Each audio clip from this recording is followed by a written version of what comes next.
Look, there's a story I read only, 20 minutes ago, 25 minutes ago in the Post newspaper. It's on page 4. And can I say this about the Post newspaper in Wellington? And I read the Herald online and I read the Post. I wish I could get more access to the ODT and maybe I should look at them because I think they're good.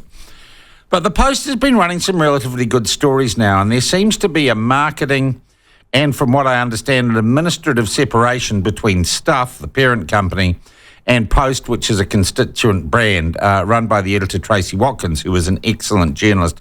And I'd say the Post is actually improving marginally in its coverage. It's covering Wellington events a bit better, and it's not as woke as it used to be. And a very good story on page 4, I think, by a woman called Amy Shaw. And it highlights a New Zealand website called Halal Kiwi.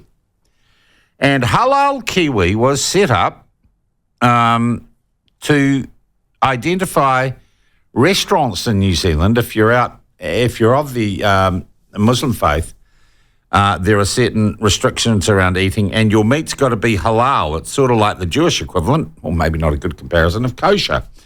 So Halal Kiwi was originally set up so that you could find a restaurant where if you're a Muslim, and there are about, I think, 60,000 Muslims in New Zealand, practicing Muslims, you can go to that restaurant and get halal meat, or you could buy halal meat. And I think that's a really good, neat thing for a group of people with some religious observances.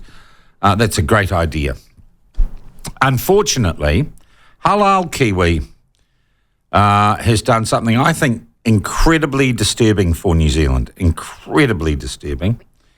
It is now publishing a boycott list of what it calls Zionist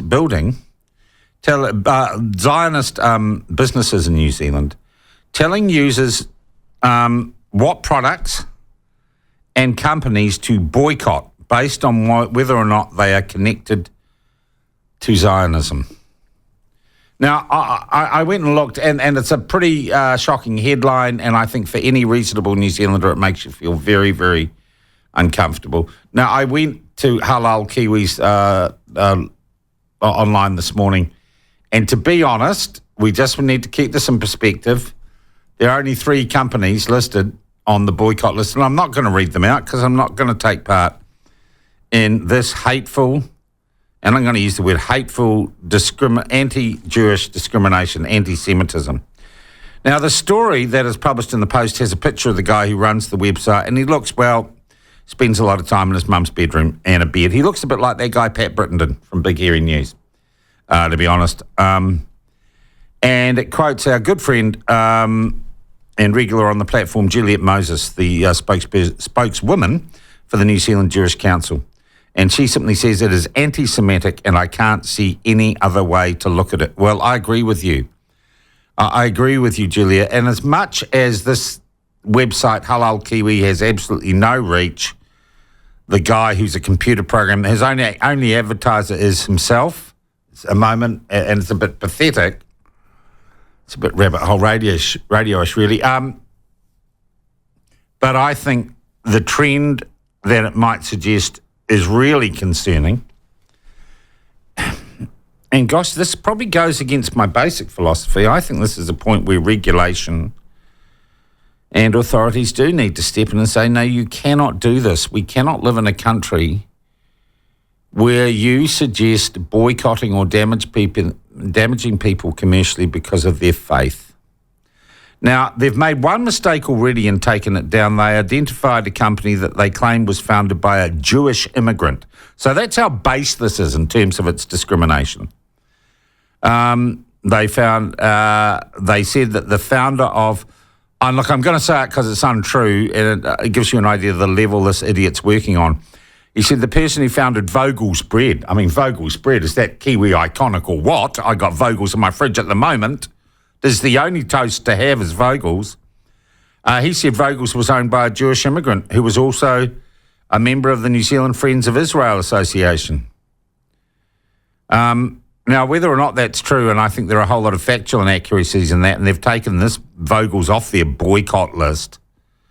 Actually, Goodman Fielder has owned the brand since 1990. And apparently the daughters of the people who did found Vogel's bread were very upset, though they declined to comment to the Post. This is the modern day, this is the 21st century equivalent of painting a yellow Star of David on a shop front.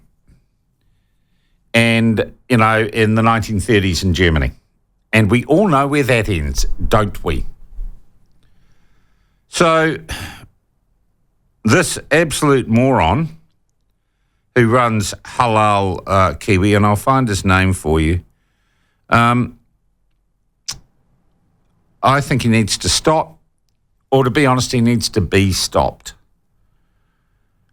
Because it is anti-Semitic, it is hateful, and it should not be permitted in New Zealand or anywhere else. And I really worry, and I've talked about this week earlier, I really worry we're going to import a lot of stupidity and racism and hate from overseas. You look at what is happening in those universities in the United States, and it is absolute madness. It is hatred and madness, and we've got to stop it. So I say to Halal Kiwi, grow a brain and perhaps develop a heart and empathy and stop being hateful, anti-Semitic, Nazi in this country. And I'm not saying this because you're a Muslim or anything else. I'm saying this because your actions and your behaviours are not the New Zealand way.